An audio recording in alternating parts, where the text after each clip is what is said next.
Did the Buddha or the Dharma come first? Is the messenger greater than the message, or is it the other way around? This is the classic spiritual chicken or egg dilemma that sits right at the heart of Buddhism. We must be clear from the start. We are not talking about historical dates. We are exploring something deeper. Ontological priority. Which reality is the bedrock? Did the truth exist because the Buddha found it, or did the Buddha become the Buddha because the truth was already there waiting? The argument, based on the core texts, is that fundamentally and ontologically, Dharma comes first. The truth precedes the Buddha because his role was essentially to discover and then explain an objective cosmic law that already existed. If we argue that Dhamma has priority, what exactly do we mean by Dhamma? It is a word notoriously tricky to define, possessing multiple layers. For many people, Dhamma simply means the teachings, the scriptures, or the rules, the instruction manual. While this pariyatti Dhamma, the teachings, is a perfectly valid meaning, it is secondary. It is the result, not the foundational thing itself. So what are the other layers the sources talk about? We can think of maybe 4 key layers, moving from the secondary back to the most fundamental. First, there is Nibbana, the ultimate truth or goal. Second is the pariyatti Dhamma, the articulated path or the instruction manual. Both of these seem dependent on the Buddha's historical realization. What is underneath that? We arrive at the third and most critical layer, the cosmic law, the inexorable order, known in Pali as Dhamma-nyama. This is what we mean when we discuss ontological priority. Think of it as the fundamental operating system of the universe, the eternal truth, the objective rules that govern reality itself. If the universe is like a giant computer system, the Dhamma-nyama is the deep code, the laws of causality. Does this code exist independently? Yes. This underlying objective code exists independently, it is self-existent, and does not need an author. This code includes fundamental truths about the nature of all phenomena, Dhamma, plural. These laws include impermanence, anicca, unsatisfactoriness or stress, dukkha, and the lack of any permanent, unchanging self or essence, not self, anatta. These aren't beliefs to adopt. They are observable, inherent conditions of reality itself, like gravity. So if the Dhamma-nyama and the truth of not-self exist independently, does that mean not-self was an objective fact about the universe even before Siddhartha Gautama sat under the Bodhi tree?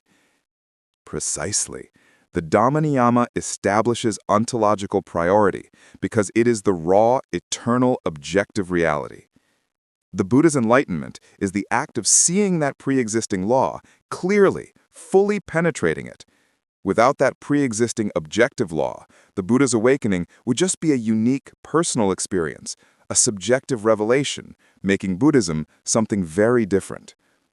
This is a massive philosophical statement.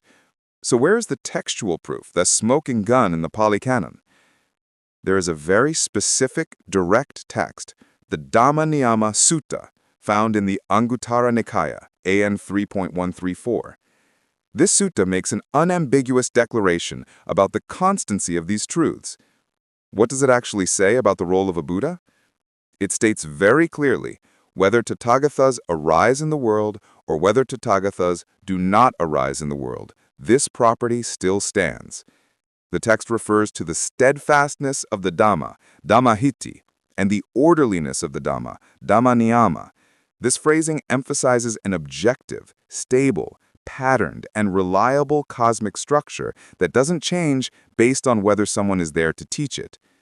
The sutta explicitly names the core principles, impermanence, suffering, and not-self, as examples of this eternal Dhamma-nyama. If these laws are just standing firm, what exactly is the Buddha doing?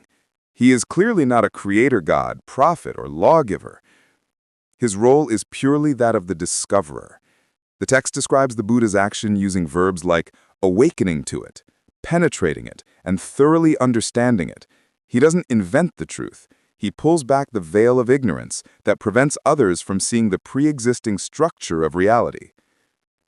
So, the historical event under the Bodhi tree was not the moment the truth came into being, but the moment a human being fully accessed and understood that pre-existing truth. Correct.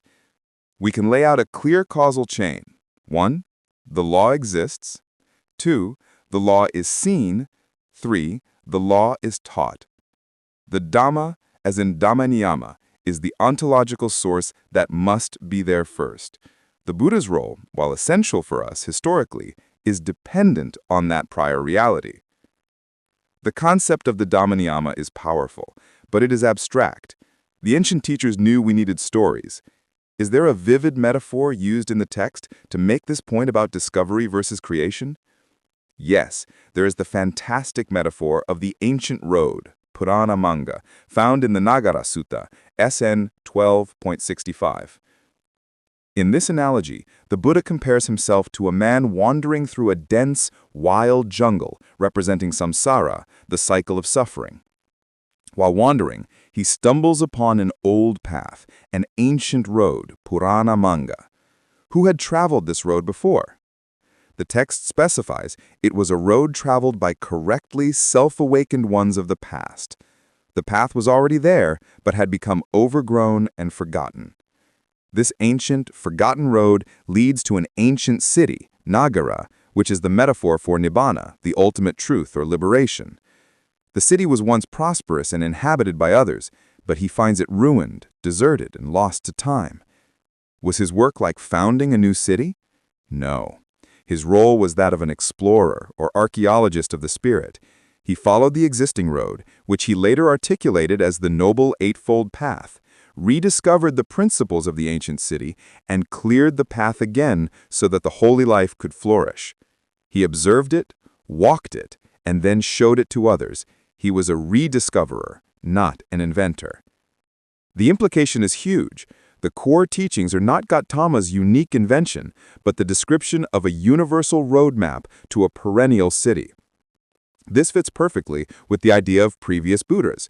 The critical point is that they all said to have awakened to the same Dhamma. They all found the same ancient road leading to the same ancient city. The teaching tradition might rise and fall, but the underlying truth remains. If the Pariyatti Dhamma, the scriptures, the user manual, disappears in a dark age, does the cosmic law disappear? No. The Dhamma-nyama, the objective truth of impermanence, suffering arising from clinging, and the lack of a permanent self and dependent origination is still operating, embedded in the fabric of reality, just waiting for the next potential Buddha to stumble upon that ancient road again. But maybe the most compelling evidence comes from the Buddha himself, how he acted. If the Dharma truly is superior, how did the Buddha demonstrate this priority, especially right after his enlightenment? This is described in the Gurava Sutta, SN 47.18. The newly awakened Buddha felt spiritually unsettling, or dukkha, reflecting on living without reverence or respect for some guiding principle or teacher. At that moment, he was the ultimate authority. Who could possibly be his teacher? He surveyed the entire cosmos, including all heavens, gods, spirits, and humans, and realized that there was no other being superior in wisdom, liberation, or virtue who could be his teacher. So what did he choose to anchor himself to? He chose the Dharma.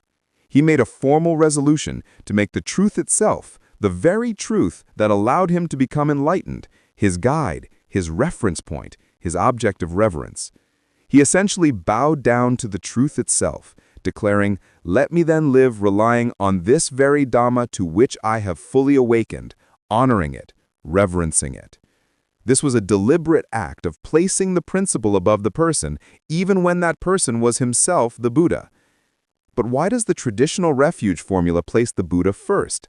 I take refuge in the Buddha. I take refuge in the Dharma. Doesn't that imply he has priority? That's an excellent point. The traditional order reflects the historical path of discovery for us. We encounter the Dhamma through the Buddha's teachings. He is the historical gateway. However, the Buddha placing the Dharma above himself as his own teacher confirms the ultimate priority. The guide venerates the destination and the path. This act of reverence wasn't just a personal preference. The texts frame it as a Dhamma-ta, a fixed principle, for all beings who attain Buddhahood.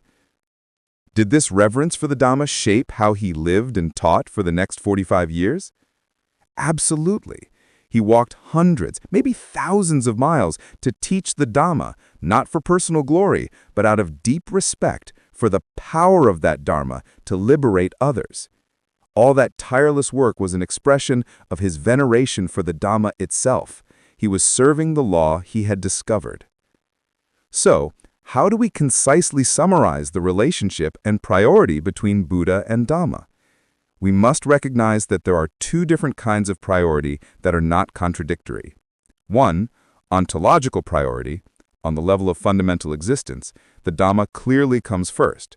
The Dhamma-nyama, the objective, eternal, universal law, is the source and exists regardless of whether any Buddha discovers it.